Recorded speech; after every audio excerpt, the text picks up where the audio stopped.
محمدی بنتا چلا جا رہا ہے. اور یہ 4 دن کی پارٹیاں ہیں جن کو بننے میں لوگ فخر کرتے ہیں, اور پھر تجھے محمدی بننے میں کیوں شرم آیا کرتی ہے؟ سبحان اللہ سبحان اللہ. محمدی بن کے جی, محمدی بن کے مر, پھر دیکھ جنازہ تیرا اٹھے گا. کوئی کہے گا پردھان کا بیٹا ہے, کوئی کہے گا ذمہ دار کا بیٹا ہے.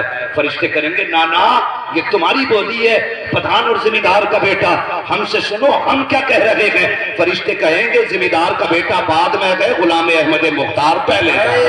ماشاء اللہ سبحان اللہ. زندگی بدلیں گے جواب انشاءاللہ, بولو انشاءاللہ. سارے لوگ کرتا پجامہ بنائیں گے, ٹوپیاں خریدیں گے. ایک بات اور کہہ دوں, برا تو نہیں مانیں گے. عید آ رہی ہے, اس میں کئی لوگ دکاندار بھی ہوں گے, کپڑے والے بھی ہوں گے. یاد رکھنا فنکشن اور خوشی کے موقع پہ سب کپڑے نہیں بناتے, صرف گنجائش دار لوگ کپڑے بناتے ہیں. لیکن عید پہ امیر بھی کپڑے بنائیں گے, غریب بھی کپڑے بنائیں گے. جی دکان والوں خدا کے واسطے, اگر حضور کا غریب امتی آ جائے اور اس کی نظر مہنگے کپڑے پہ پڑ جائے اور وہ تجھ سے کہے نا یہ دکھانا, تو کبھی اس سے یہ مت کہنا تیری اوقات نہیں ہے اسے خریدنے کی. واہ واہ ماشاء اللہ, واہ واہ. حضور کے غریب امتی سے یہ کہہ دینا یہ تمہاری پہنچ سے اوپر ہے. یہ مت کہہ دینا یہ تمہاری لیول کا کپڑا نہیں, یہ بڑے لوگوں کا کپڑا ہے. خدا کی قسم اگر تو نے یہ جملہ کہہ دیا نا تیرے لیول کا, تو اس کے لیول کا نہیں ہے. حضور کے غریب امتی کا دل ٹوٹ جائے, اور اس کا دل ٹوٹا نا تو تو نے پوری زندگی بھی اگر صدقے دیے ہوں گے تو جانتے ہو اگر امتی کا دل ٹوٹے تو امتی کو درد بعد میں ہوتا ہے, حضور کو درد پہلے ہوتا ہے. سبحان اللہ. خیال رکھنا, خیال رکھنا.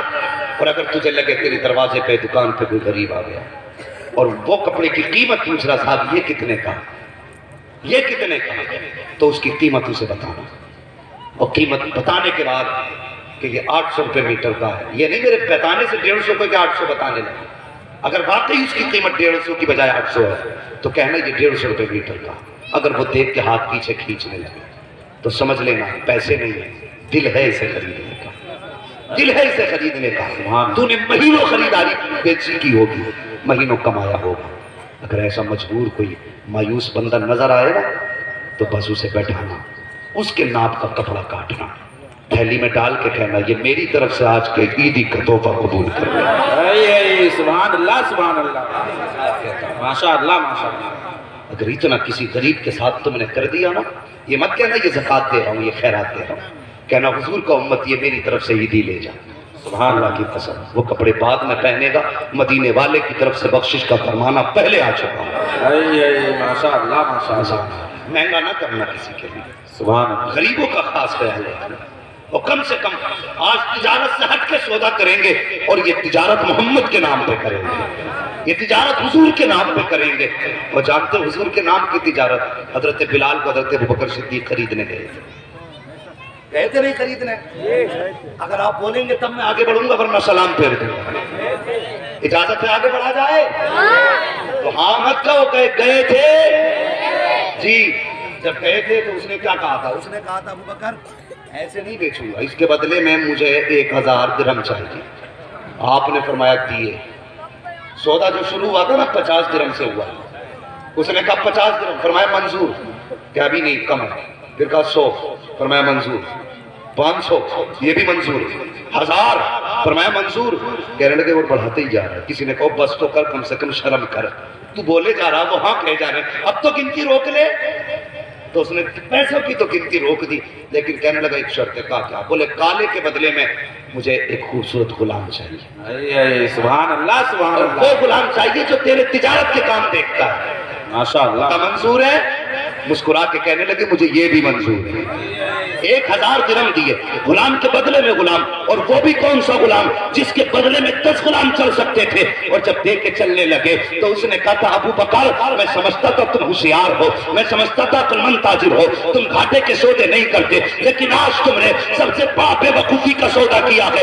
اتنے گھاٹے کا سودا کر کے چلے. ابو بکر مسکرا کے کہتے ہیں گھاٹے کا سودا میں نے نہیں بلکہ تو نے کیا ہے. کہا کس لیے؟ کہا بہت کم قیمت لگائی ہے. اگر آج تو بلال کے بدلے میں غلام نہیں, اگر ابو بکر بھی مانگ لیتا تو میں اپنی جان بھی تیری غلامی میں دے کے چلا جاؤں. نعرے تکبیر, نعرے رسالت.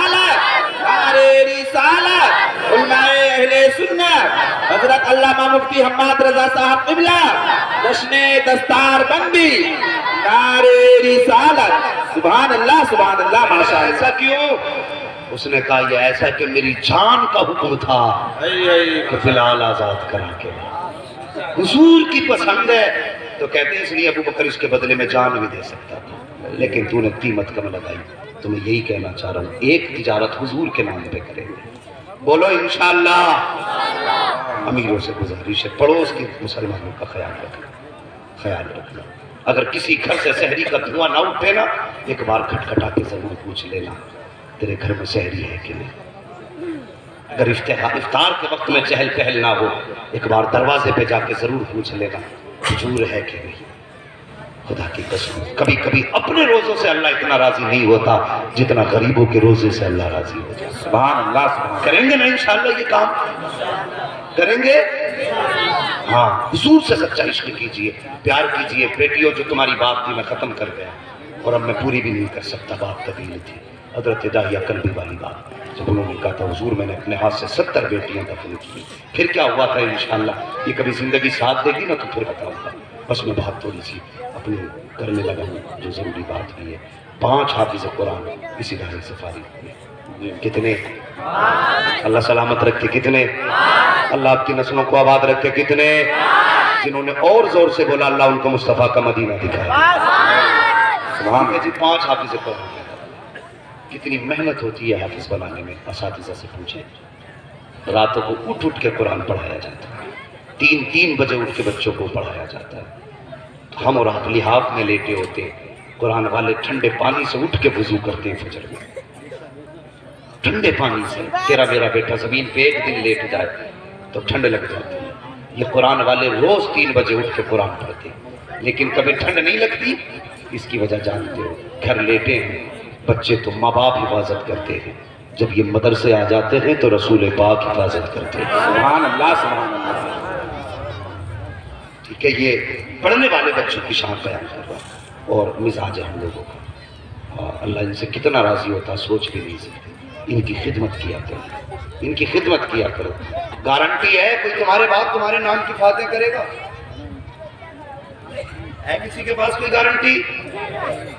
اگر لگتا ہو نا کہ میں کی دولت چھوڑ کے جاؤں گا ساتھ کچھ نے دعا کریں گے تو کبھی قبرستان جانا وہاں جا کے دیکھنا. کچھ قبریں ایسی ہیں جن پہ پھول پڑے ملیں گے اور کچھ قبریں ایسی بھی ہوں گی جن میں کوئی مٹی ڈالنے والا بھی نہیں. مٹی ڈالنے والا بھی نہیں کچھ قبروں میں. کبھی ان قبروں پہ جانا. ان کی بھی مونچھ پہ گھی کے چراغ جلتے تھے. ان کے بھی نام کے آگے کوئی ٹکتا نہ تھا. آج قبریں بے نشان ہو گئی. ایک دن تیری میری قبر بھی بے نشان ہو جائے گی. کوئی ہاتھ اٹھانے والا نہیں ہوگا. اگر چاہتا ہے تجھے جنت ملے تو کچھ کام میں تمہیں بتا دوں کر کے چلے جانا. ایسے کام کر جاؤ جو دعا کی ضرورت نہ پڑے. خود بخود ثواب قبروں میں جاری رہے. میں سلام کرتا ہوں ان لوگوں کو جنہوں نے اس ادارے میں خون پسینے کی کمائی لگائی ہے اور اپنا دل مدرسے کے نام کر دیا ہے.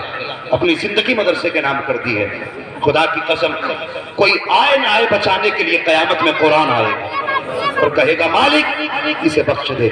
پوری زندگی اس نے میری خدمت کی ہے. جو پڑھتے تھے ان کا انتظام کرتا تھا. جو مجھے یاد کرتے تھے انہیں روٹی کھلاتا تھا. جو میرا خیال کرتے تھے اس نے ان کی خدمت کی ہے. اس لیے اپنی زندگی میں مدرسے کی خدمت کر جائے.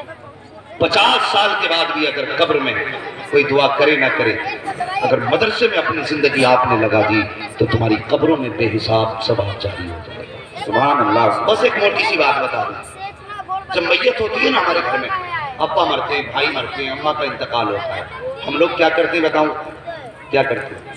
سب سے پہلے دکان جا کے پیٹی خرید کے لاتے ہیں. پیٹی خرید کے لاتے ہیں سب سے پہلے گائے کی قرآن کے پار ہوگی اور مسجد میں لا کے رکھتی. اب جا کے مسجدوں میں دیکھو جگہ نہیں بچی پیٹیاں رکھنے. ہاں دیمک کھا رہی ہے پاروں کو اس لیے لا کے رکھی تھی تاکہ کوئی پڑھے گا تو ابا کو ثواب ملے گا.